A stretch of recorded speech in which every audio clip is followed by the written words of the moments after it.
Welcome to TRS Clips, where you'll find happiness through your own curiosity.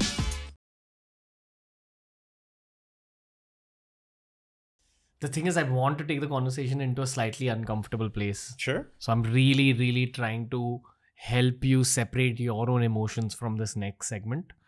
But, you spoke about the 0.01% cases where you end up blaming yourself, but then you'd realize that lifestyle has also been a factor in those cases. What happens on the surgery table with patients who don't make it? So, going into these cases, you try to give patients and their families very realistic expectations. And the window dressing has to be appropriate. In addition to that, we would call out to the recovery room and talk to the patients during the case. And my nurses would, obviously I wouldn't, but we would tell them how things are going. In the case where we knew this patient was at imminent risk, if I did nothing, you knew they would die. And if I did something, there was a risk, you would be straightforward with them. And then in those situations where they did not make it through, my first and foremost responsibility was to that family to make sure that they got the grief counseling they needed. And we would talk to them as if it was their own family, right? But what were those patients' realities that their heart reached that state? Sure. So in many cases, they came in late, right? And the window of opportunity is if the heart attack is within the first 6 hours, right? And you can bypass them, you're not going to get as many issues with cell death and whatnot. From 6 to 24 hours is kind of this precarious period. And then beyond that, if they survived coming into you, you could wait it out for a while until the heart stabilizes and then bypass them. So there was a little bit of kind of Darwin theory here, that survival of the fittest. The tricky part was when someone has abused themselves for years and years and years. How? Through bad living, right? I mean, they knew they had risk factors for heart disease. They basically, and to be honest, let's be clear about this. Even when you know, sometimes you have no choices to make. Either you don't have the ability to eat what you need to eat because you don't have enough money, right? Or alternatively, you are so driven in your career or other things that you come upon a lot of variables which are unfortunate, right? And in those situations, what can you say? You do the best you can. So I always was the patient's advocate. And I said, look, we'll do everything. And, sometimes you have to play the cards you're dealt, right? Your genetics are bad. You have a history of diabetes. You're a smoker. You are morbidly obese. All those are risk factors. You knew going into it, right? And you sometimes lose focus. And the idea is that as a society, we come together and not just raise awareness, but between us, we say to each other, look, I'm going to take care of you, you take care of me. And we don't be your mother, your wife, your girlfriend, and keep chiding people.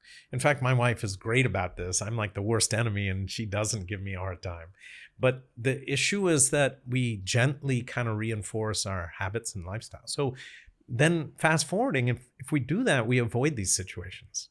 But in the cases where all of these were, predicted variables, we knew what the risk was. And, then there was also end organ damage. There were arrests where people were found down and their chests were thumped on and they were able to get a rhythm back, but the guy had no brain function. And then you had to decide, do you operate on something like that? And you would want to see that their brain came back, because remember that if it's down for over 6 minutes, you may have permanent loss of brain.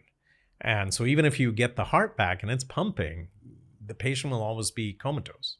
And there it doesn't make things. So the decision points we had were incredible. You played God sometimes, and it was tough, right? And the bottom line is that you did the best you could with what you had, and 99.9% of the time it worked.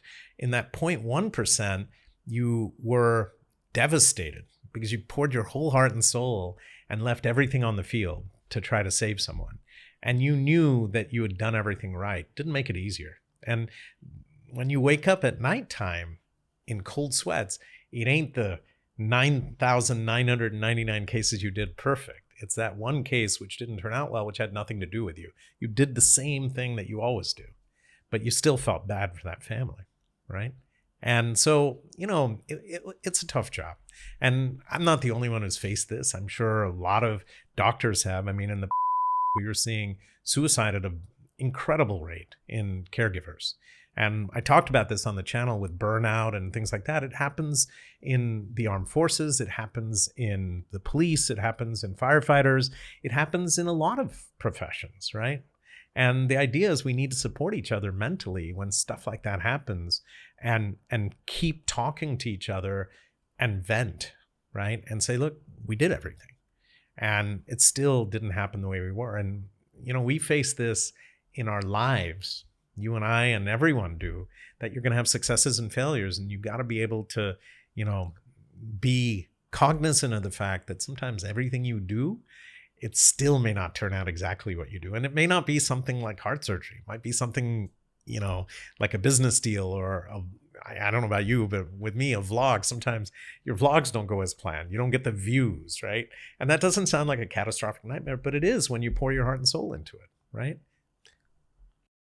When you see hearts like that as a cardiac surgeon, you're opening up someone's chest, that heart is beating, especially hearts of people who've not taken care of their bodies over so many years. How does it change your relationship with the lifestyle factors like smoking, alcohol? I mean, it's pretty obvious, right? You realize very clearly that these are a thing, right? Whether you realize it or not, your body is not a black box. And I can show you lots of evidence to suggest that if you abuse for a longer period of time, right, and have a bad medical history or a bad genetic history, you will have to pay for that. Hey, if you enjoyed today's clip, make sure you check out all the other clips we've uploaded on this channel. You'll find a clip related to almost every single topic, as long as you're willing to search for it.